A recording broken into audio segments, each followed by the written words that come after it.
3 hours before sunrise, in forests of North America. Park rangers sometimes receive reports that sound almost identical.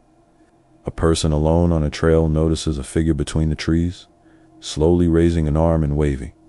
What those reports share is a second detail. People who wave back often say, the situation changes immediately, and not in a good way. One lesser-known fact of wilderness safety training is that many survival instructors warn students about misidentifying motion in dense forest, especially gestures that appear human but are produced by wind, branches, or animals standing upright. The woods do something strange to the human brain. They reduce distance, hide sound, and distort movement. A person standing 20 meters away may look like a shadow. A branch swaying behind a trunk can look like an arm lifting. A lesser-known detail from studies of search and rescue reports is that witnesses frequently describe movement first, shape second, meaning the brain detects motion long before it identifies what is moving. This story is not about monsters. It is about perception, isolation, and a long chain of warnings passed from rangers, hunters, and hikers. Some of those warnings go back more than a century. One rarely mentioned note from early forestry manuals of the United States describes a rule for inexperienced workers: never assume movement in the tree line is a person until voice contact is confirmed. To understand why such advice exists, we have to step back and look at the world that produced it.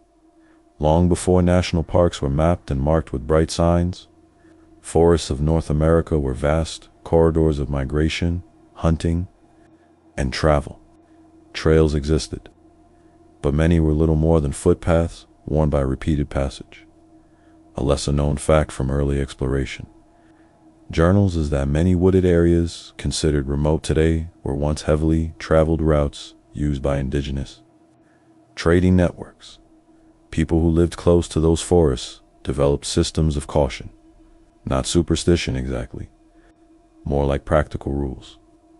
One account from 19th century frontier diaries describes a hunter noticing what looked like a man waving from the edge of a clearing. When he approached, the man turned out to be a broken tree limb, swinging back and forth in wind. A lesser-known detail from early logging camps is that workers sometimes placed cloth strips on branches to mark paths, which could appear like moving arms when seen at a distance. The problem was not only false signals. Sometimes there really was someone out there in dense forest. The difference between a lost hiker and a deliberate lure can be difficult to read. Lesser-known facts from search and rescue training is that visual signals are considered unreliable, and responders prefer whistles or radios because human eyes often misinterpret gestures through trees. The deeper issue is human instinct. When someone waves, most people wave back automatically. That reflex is social. It is old. It appears across cultures. One lesser known observation from psychological research is that humans often mirror gestures unconsciously, a behavior known as motor mimicry. Inside a forest, however, that reflex can become dangerous. In the early 20th century, organized ranger services began forming across large wilderness regions. Their work involved patrolling trails, tracking lost hikers, and responding to fires. A lesser-known historical note is that the first professional ranger forces spent more time searching for missing people than fighting fires during some early decades. Patterns began to appear in reports. People lost in the woods often described seeing figures that turned out not to be people. Sometimes it was a stump, sometimes a bear standing upright. One lesser-known detail from wildlife studies is that black bears occasionally stand on hind legs to smell the air, which at a distance can resemble a human silhouette. Other times the situation was stranger. Witnesses reported movement that seemed deliberate, but the source was never found. Records disagree about how common such cases were, but enough of them appeared that experienced guides began sharing warnings with newcomers. A typical version of that advice was simple: if you see someone waving in deep woods, call out first. One lesser-known training note used by some outdoor instructors recommends shouting twice before approaching any unknown figure. Why? Because distance lies in forests. A person that appears 50 meters away might actually be 200 meters away, partly hidden by layers of trunks and branches. A lesser-known fact from visibility research in woodland environments shows that human distance estimation becomes highly unreliable once sight lines are broken by vegetation. If you wave back immediately, you are signaling recognition. You are acknowledging the presence. Most of the time, that does nothing, but sometimes it encourages movement. Imagine a quiet trail in late afternoon, sunlight filtering through leaves, wind pushing branches in slow arcs. You see something shift. Between two trunks, a shape lifts an arm. A lesser-known psychological effect called pareidolia causes the brain to see faces and gestures in random shapes, especially under low visibility. Your mind fills the gaps. You assume a person, you wave, and suddenly the shape moves. Sometimes that movement reveals the truth: a deer stepping forward or a branch swinging loose. A lesser-known fact from wildlife encounter studies is that deer occasionally raise a foreleg while stepping through brush, which from far away can look like a waving gesture. Other times, the movement creates the opposite effect. The figure withdraws. That is when people start feeling uneasy. Search and rescue teams hear stories like this regularly.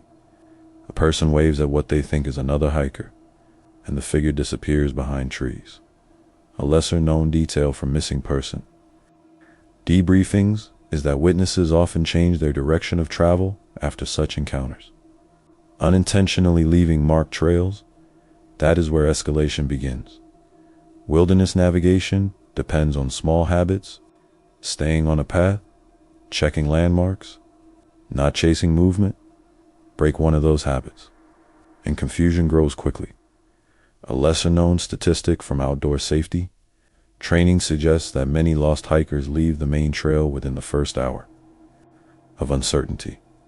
Following a moving figure, or what appears to be one, is a common mistake. Sometimes the figure is another lost person. Sometimes it is nothing more than shifting shadows. One lesser-known observation from forest rangers is that wind moving through upper branches can produce rhythmic motion, which looks surprisingly human from ground level, but the brain wants meaning. It wants intention. So when an arm lifts between the trees, people respond, they wave back. Long before modern psychology explained these reactions, older communities had already noticed the pattern. Stories began circulating in rural areas. If something in the woods waves at you, do not wave back. Those stories were not always meant literally. Many served as teaching tools. A lesser-known element of folklore studies is that practical survival advice is often embedded inside legends and ghost stories. The rule itself carried several layers of meaning. First, do not assume what you see. Second, do not leave your path to investigate motion. Third, confirm identity with voice, not gesture. A lesser-known fact from backcountry communication guidelines is that 3 loud shouts are considered a universal distress signal in many wilderness areas. Gestures are ambiguous. Voices are clearer, but the warning about waving continued spreading. It appeared in campfire stories, hiking advice, and ranger briefings. Sometimes the explanation changed. Sometimes it involved spirits or creatures. Yet the core idea remained the same. Something about forests makes people misread signals. Consider the physics of light. Sunlight in wooded areas arrives in fragments, broken by leaves and branches. Movement passes through those fragments in uneven patterns. A lesser-known detail from visual perception research is that the human eye tracks motion faster than it processes shape, which can create the illusion of a moving limb before the full object becomes visible. Add distance, fatigue, and silence, and the effect becomes stronger. That is why experienced hikers rely on sound first. One whistle blast can carry it. hundreds of meters through trees. A lesser-known survival tip used by some wilderness instructors is to pause and listen for 30 seconds before responding to any distant motion, because motion alone tells you almost nothing. As more parks opened to tourism during the 20th century, millions of visitors entered forests with little training. Trails became busier, signs became clearer, but the old warnings did not disappear. A ranger might phrase it differently now. If you see someone off the trail waving, stay where you are and call out. A lesser-known operational detail of many park services is that rangers discourage hikers from approaching unknown figures off trail, because both people may become lost. The woods create strange geometry. Two people walking toward each other through trees can easily miss each other entirely. From one angle, it looks like someone waving. From another, it is just a branch moving. One lesser-known field observation from search teams is that people lost in forests often walk in wide circles without realizing it, which means the person waving might actually be the same person seen from a different direction. This is the quiet truth behind many warnings that sound mysterious. They begin with observation, then they become stories, then they turn into rules passed down through generations of hikers and rangers. If you see movement in the woods, do not answer with another gesture. Stop, listen, call out. A lesser-known guideline from wilderness rescue manuals advises hikers to stay visible and stationary once contact with another person is suspected, reducing the chance of both parties losing orientation. The forests themselves have not changed much in a century. Trees still block sightlines. Wind still moves branches in ways that resemble human motion. And the human brain still tries to find patterns in every shadow. So the warning continues. If you see something waving at you from the woods, do not wave back, because the moment you do, you might begin following movement instead of truth. People often imagine getting lost in a forest as a dramatic moment, a sudden realization. A person looks around, notices unfamiliar trees, and understands immediately that something has gone wrong. In reality, it almost never happens that way. 1. Lesser-known finding from search and rescue debriefings is that many lost hikers report feeling confident about their direction for hours, even when they have already left the correct path. The forest rarely announces confusion. It lets it grow. Quietly, a person sees movement. A branch lifts in the wind. A shape between two trunk shifts, just enough to resemble a human gesture. They wave, and something in the brain marks that moment as contact. 1. Lesser-known detail from cognitive psychology is that the human brain strongly prefers social explanations for motion, especially when the motion resembles a human signal. So the mind fills the gaps. Someone is out there. Another hiker, maybe a ranger, maybe a hunter. The next step is almost automatic. Move closer, but forests distort direction. Sound Bounces off trunks. Sight lines collapse into layers.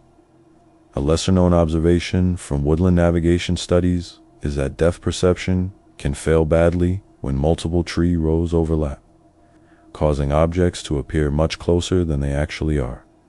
So the person walks forward 10 steps 20 the figure disappears behind branches. That alone can be enough to pull someone off the trail. Experienced guides notice something interesting about beginners in the woods. They trust their eyes more than their ears. That habit makes sense in cities. In cities, movement usually means a person or vehicle, but forests behave differently. One lesser-known fact from wilderness training manuals is that visual identification is considered the least reliable form of confirmation in dense woodland. Sound travels differently there. A voice can echo. A whistle can travel far. But movement between trees can trick the brain again and again. Imagine seeing a shape. Lift an arm twice. Now the brain builds a story. The person must be trying to signal. A lesser-known psychological effect called confirmation bias makes people interpret new information in ways that support the story already forming in their minds.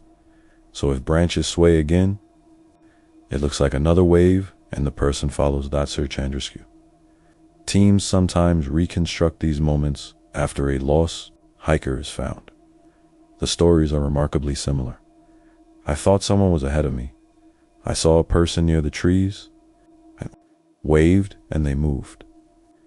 A lesser-known operational detail from rescue teams is that investigators often mark the last confirmed trail location, then track footprints that lead off into dense brush.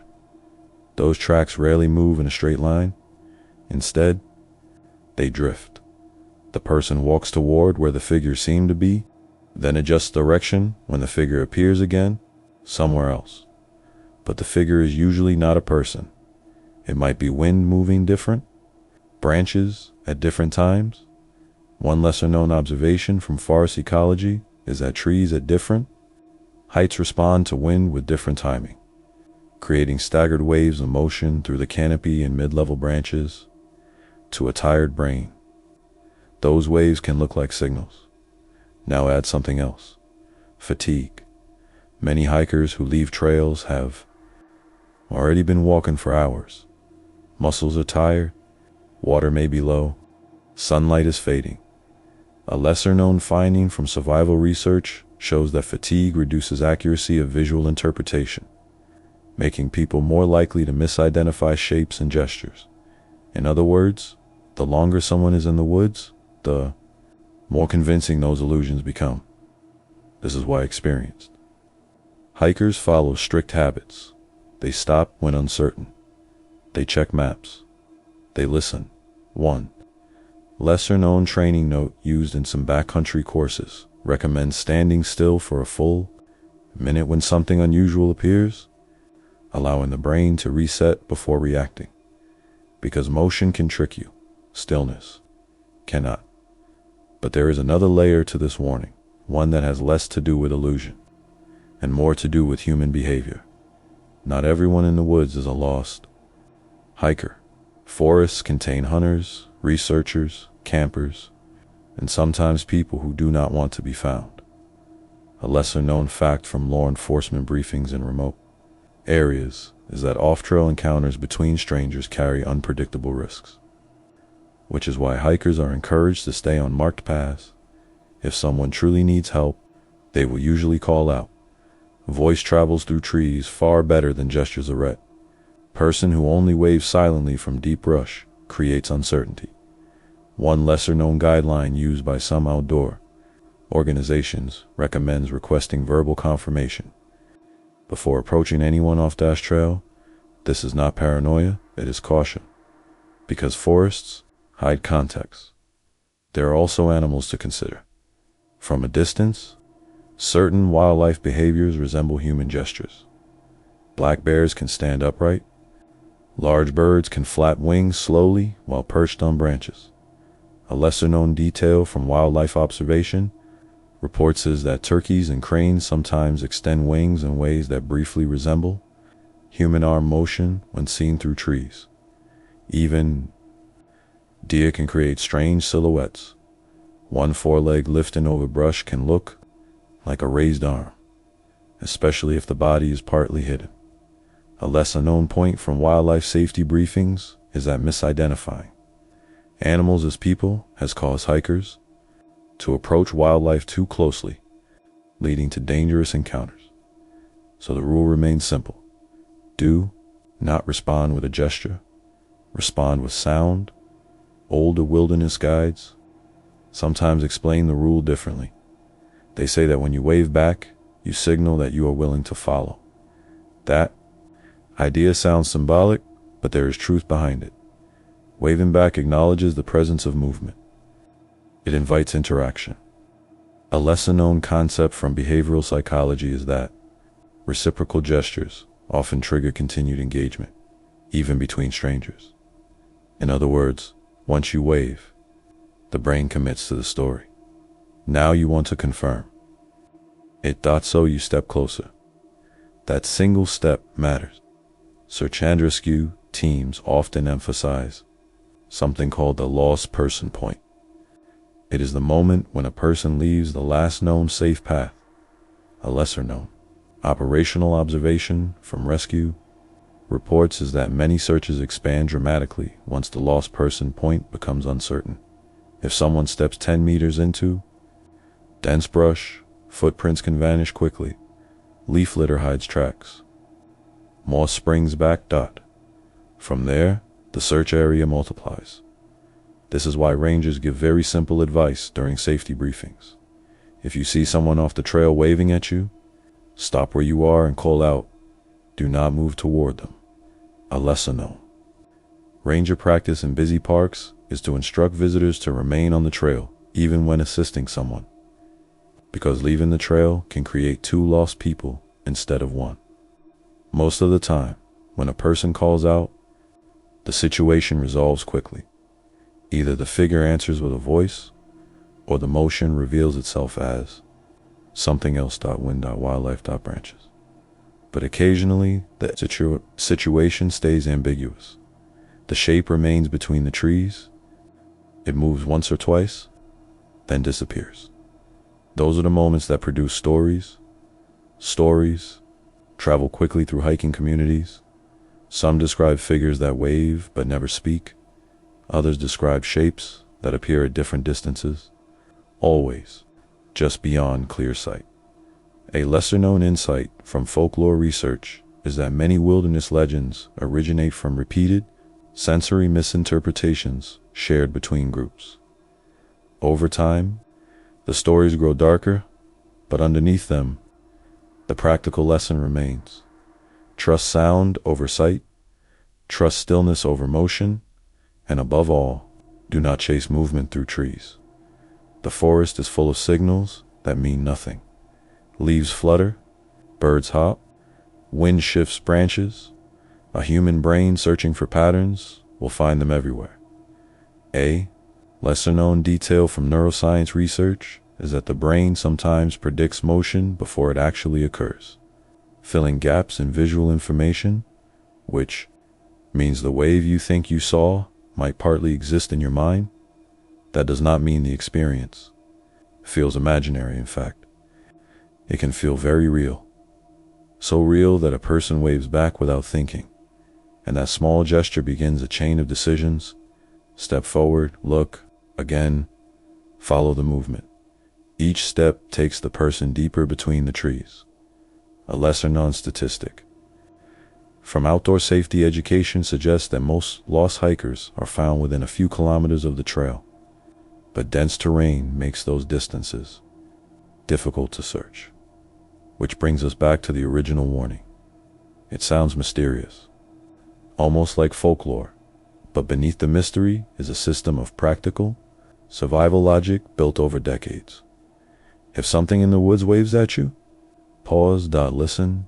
Call out, because the forest is full of motion that looks human, and following it rarely leads where you expect.